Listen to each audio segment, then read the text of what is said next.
Berawal dengan menampilkan sebuah pulau kecil bernama Moroland. Pulau ini tampak sederhana, namun indah dan dipenuhi warna yang cerah, seolah-olah setiap sudutnya memancarkan kehidupan. Di sana kita melihat sebuah mercusuar tinggi yang berdiri kokoh. Karena ukuran Moroland yang sangat kecil, mercusuar ini memang menjadi bangunan yang paling menonjol dan mudah dikenali dari kejauhan. Di balik suasana damai pulau tersebut, Moroland sebenarnya telah mengalami banyak hal luar biasa. Setahun telah berlalu sejak mereka berhasil mengalahkan naga Greentooth, makhluk tua yang dulu sangat menakutkan dan meneror banyak tempat. Sejak saat itu hidup kembali berjalan, tenang bagi masyarakat pulau kecil tersebut. Di sisi lain pulau, Jim tampak sibuk merawat dua lokomotif kesayangannya. Ia membersihkan mesin, menggosok roda, dan memastikan semuanya tetap berfungsi dengan baik. Sementara itu, sahabatnya, Lucas, tengah merencanakan sesuatu yang cukup besar. Ia ingin membangun sebuah jembatan menuju pulau baru yang diberi nama New Moroland. Ketika mereka sedang berbincang, tiba-tiba terdengar sebuah teriakan meminta tolong dari arah pantai. Dengan cepat mereka bergegas menuju sumber suara. Ternyata seorang petugas pos terjebak badai besar dan kapalnya membentur karang hingga hampir tenggelam. Mereka segera menolongnya naik ke daratan. Petugas pos itu mengatakan bahwa ia membawa beberapa surat penting. Satu untuk Raja Alphonse, satu untuk Lucas, satu lagi untuk Lacey. Namun tak ada satu surat pun untuk Jim. Hal itu membuat hati Jim sedikit sedih dan kembali mempertanyakan asal-usulnya. Lacey berusaha menghiburnya, mengatakan bahwa meski ia hanya memiliki satu orang tua, ia tetap merasa beruntung. Tetapi bagi Jim, kerinduan untuk mengetahui siapa dirinya sebenarnya masih terus menghantuinya. Sesampainya di istana, Raja Alphonse mengumpulkan semua orang dan menyampaikan kabar bahwa sebuah ancaman baru sedang menuju Moroland.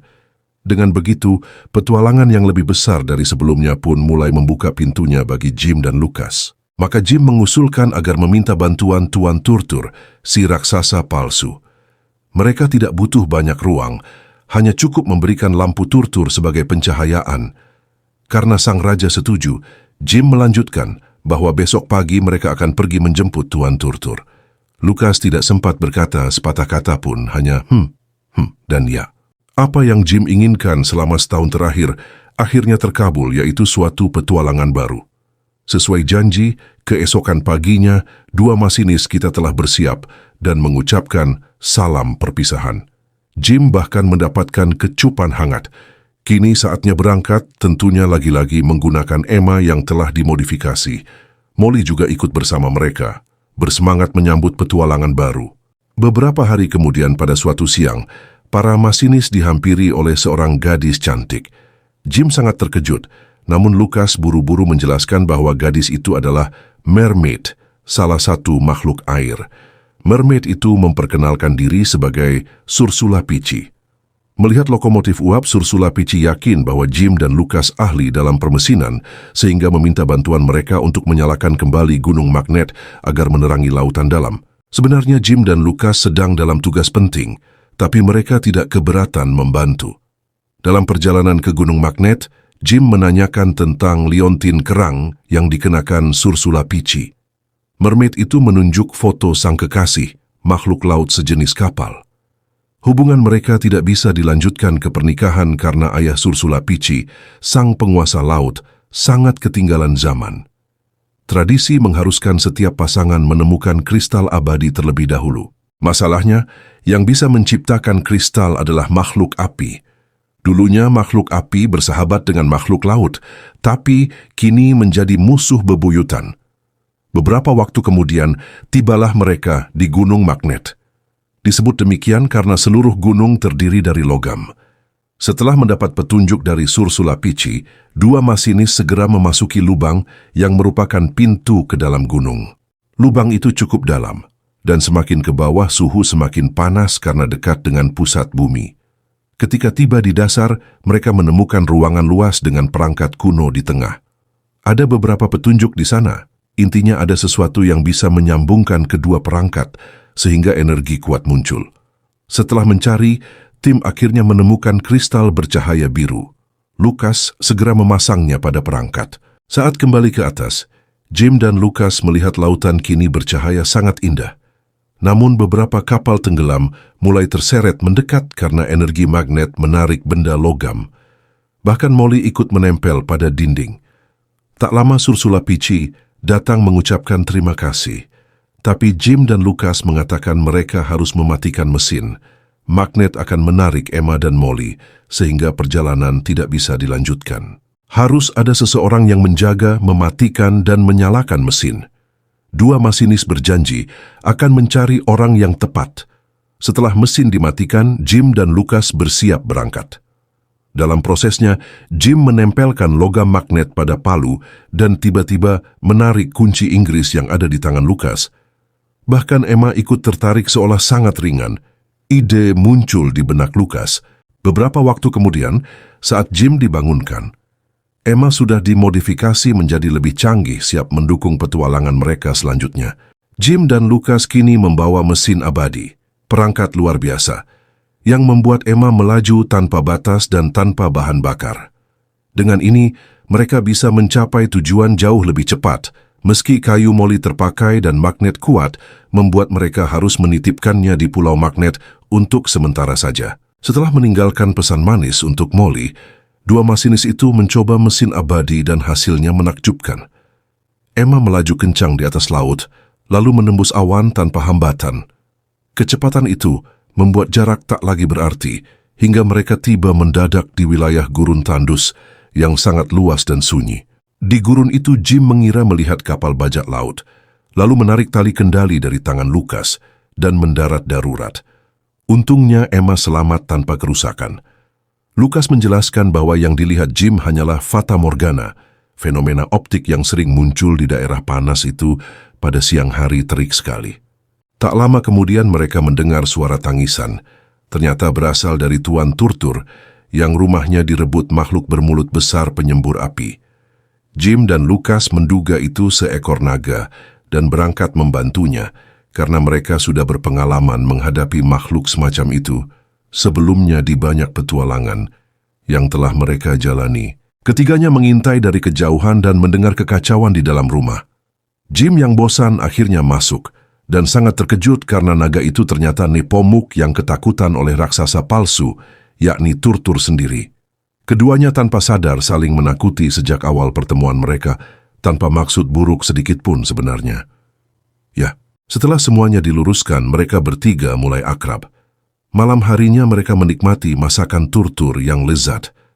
Jim dan Lucas lalu mengajaknya pindah ke Moroland, pulau kecil tempat ia tidak tampak seperti raksasa.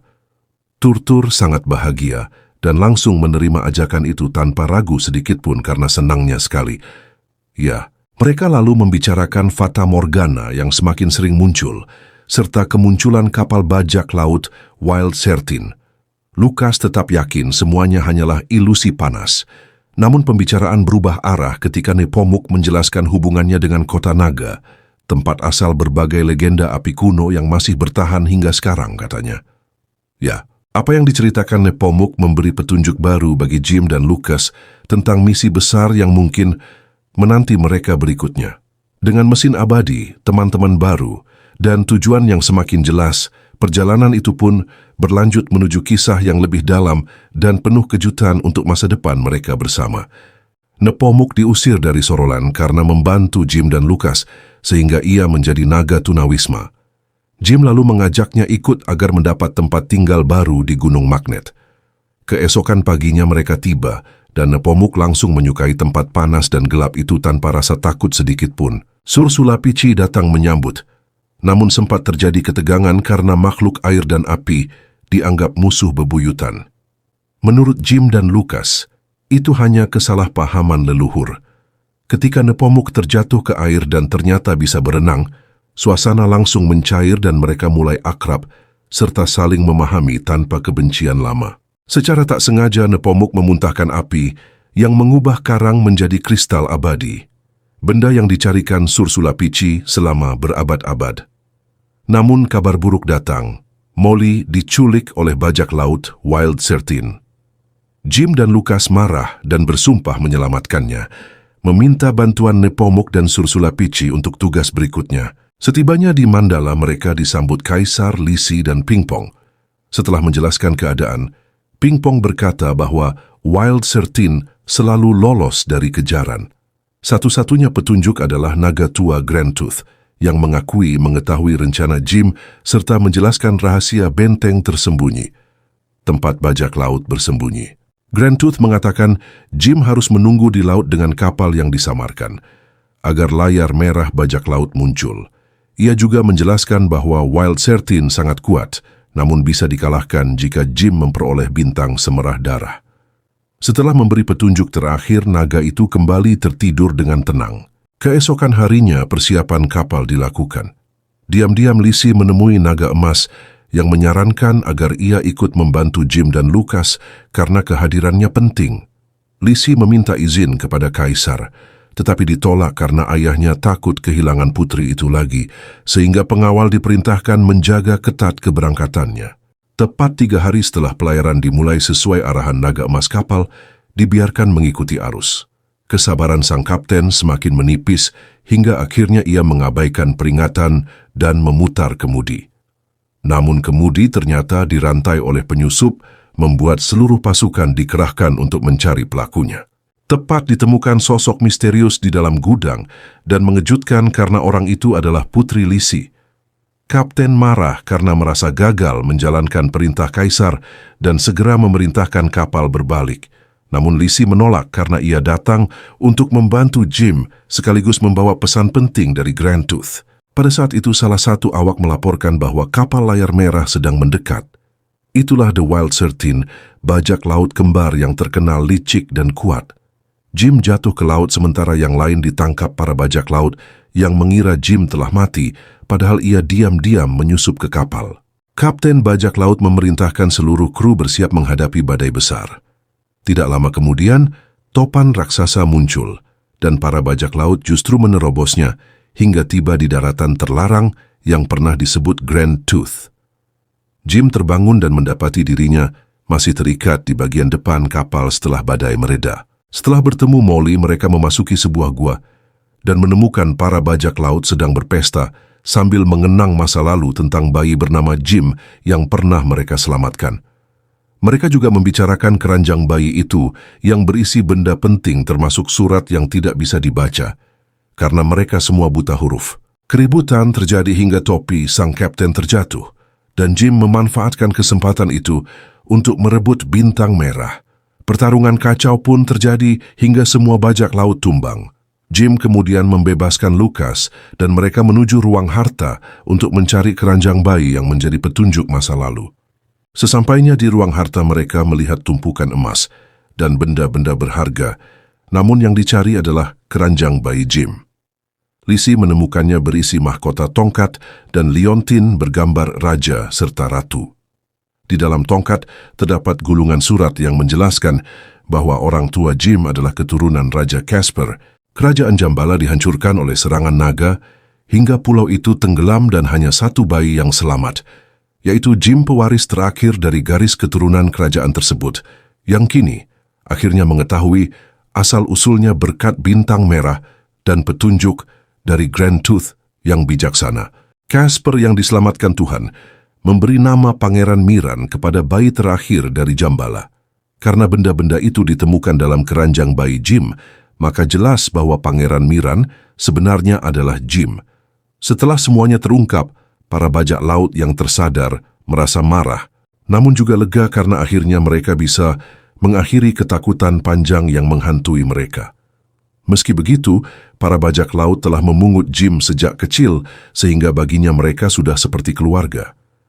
Jim memahami hidup mereka yang tanpa nama dan tanpa tujuan, sehingga ia memutuskan untuk mengampuni mereka dan memberi masing-masing sebuah nama. Para bajak laut itu terharu dan berjanji akan mengantar Jim kembali ke kampung halamannya sebelum berlayar ke utara untuk membekukan diri dalam es. Namun Lisi menolak hal itu karena takdir mereka bukanlah berakhir seperti itu, lalu menjelaskan pesan dari naga emas tentang daratan yang tak seharusnya ada bernama Benteng Storm Eye. Di tempat itu terdapat mekanisme 12 pintu yang bila dibuka akan menenggelamkan daratan dan memulihkan keseimbangan. Saat semuanya kembali seperti semula, Pangeran Miran akan kembali ke tanah airnya. Para bajak laut akhirnya sepakat membantu Jim, karena itu juga merupakan sumpah lama mereka untuk mengantarnya pulang. Tidak lama kemudian, Kapten menyiapkan kapal, sementara Lukas dan Lisi mengantar para bajak laut ke dasar benteng. Namun pintu menuju ke bawah tiba-tiba tertutup sehingga Lukas memutuskan tetap tinggal untuk menahan pintu agar para bajak laut bisa kembali. Meski berat, mereka percaya satu sama lain. Di atas kapal, Jim dan Lisi membantu mengembangkan layar, dan akhirnya daratan yang tak seharusnya ada tenggelam. Badai pun langsung lenyap, walau Jim sempat cemas karena Lukas belum terlihat. Beruntung Lisi memaksa kapten untuk menunggu hingga Lukas muncul bersama para bajak laut. Saat perjalanan pulang, Lukas khawatir Morolan akan berubah tanpa Jim, namun Jim memastikan ia akan tetap tinggal di sana. Tak lama kemudian kapten melaporkan munculnya pulau besar di depan mereka, padahal seharusnya itu adalah Moroland. Kapten yakin jalur yang mereka tempuh sudah benar, dan Lisi teringat pesan Greentooth bahwa daratan terlarang yang tenggelam akan mendorong Jambala kembali ke permukaan. Setibanya di Moroland, mereka hanya menemukan Emma yang menyambut dengan ragu, sementara Lukas mempertemukan Emma dengan Molly yang selamat. Jim memasuki rumah dan menemukan Nyonya Was serta warga lain yang bersembunyi karena gempa. Mereka kaget melihat para bajak laut di pekarangan, padahal mereka hanya penasaran. Tiba-tiba pasukan Mandala datang bersama Kaisar, namun Jim dan Lisi menenangkan keadaan dan menjelaskan bahwa para bajak laut telah bertobat. Lisi meminta maaf kepada ayahnya, sementara Lukas menjelaskan bahwa Jim sebenarnya Pangeran Miran. Namun Jim menolak gelar itu karena nama Jim sudah cukup baginya. Semua kemudian menikmati kue buatan Nyonya Was, dan Jim menawarkan pekerjaan kepada Tuan Armel untuk mengajari 12 mantan bajak laut tersebut sopan santun. Hari-hari baru pun dimulai. Nyonya Was menerima paket aman, Tuan Armel mengajar, dan Tuan Turtur menjalankan tugasnya sebagai mercusuar. Jim, Lukas, dan Putri Lisi menikmati pemandangan Jambala. Petualangan ini menjadi sequel besar yang penuh warna, efek visual rapi, humor ringan, dan aksi yang mudah diikuti. Film juga mengungkap dendam Greentooth pada kerajaan Jambala yang dipimpin Casper. Dengan kekuatannya, ia menenggelamkan Jambala dan menciptakan daratan terlarang sebagai markas bajak laut. Negeri asli Jim lenyap, keluarganya tercerai, dan jalur laut dikuasai jaringan yang setia pada Greentooth untuk menjalankan rencananya. Greentooth memilih kutukan besar karena memberinya 3 keuntungan: membungkam musuh politik, menciptakan perlindungan untuk bajak laut, dan menguasai arus manusia, termasuk anak-anak untuk sekolah paksa sebagai alat kendali. Ketika benteng bajak laut akhirnya tenggelam kembali, keseimbangan pulih dan Jambala perlahan muncul ke permukaan. Greentooth mengatur arus manusia, termasuk anak-anak, untuk sekolah paksa sebagai alat kendali. Ini bukan sekadar balas dendam, tetapi strategi kekuasaan untuk menghapus lawan, membangun pangkalan sendiri, dan menjaga terornya tetap hidup. Ketika benteng bajak laut akhirnya tenggelam kembali, keseimbangan alam pulih dan Jambala muncul ke permukaan. Rahasia besar terungkap bahwa Morolan berada di puncak tertinggi wilayah Jambala. Semua benang merah tersambung, termasuk alasan Greentooth mengutuk negeri itu dan pentingnya bajak laut dalam rencananya. Sekolah paksa bukan tempat belajar, melainkan tempat menundukkan anak-anak dengan ketakutan dan memisahkan mereka dari keluarga. Selama pasokan murid tidak berhenti, cengkraman Greentooth semakin kuat. Anak-anak dijadikan sandera, sementara bajak laut Will Sertin menculik mereka dari laut atau pelabuhan untuk ditukar dengan barang dan perlindungan. Sistem ini membuat Greentooth terus mendapat murid baru, dan para bajak laut memperoleh keuntungan serta rasa aman. Semua ini bukan kejahatan acak, tetapi jaringan terencana untuk menebar teror, memeras kerajaan, dan mempertahankan kekuasaan. Kisah Jim berasal dari 2 buku karya Michael Ende yang menjadi dasar petualangan penuh warna ini. Terima kasih sudah menyaksikan. Silakan tinggalkan komentar atau permintaan pembahasan lain. Mari jadikan kolom komentar sebagai tempat menambah wawasan dan membangun persaudaraan, bukan ajang saling menjatuhkan. Dukung terus channel ini dengan membagikan, menyukai, dan mensubscribe, karena setiap dukungan sangat berarti. Sampai jumpa di video berikutnya, tetap semangat dan tetap bersyukur setiap hari.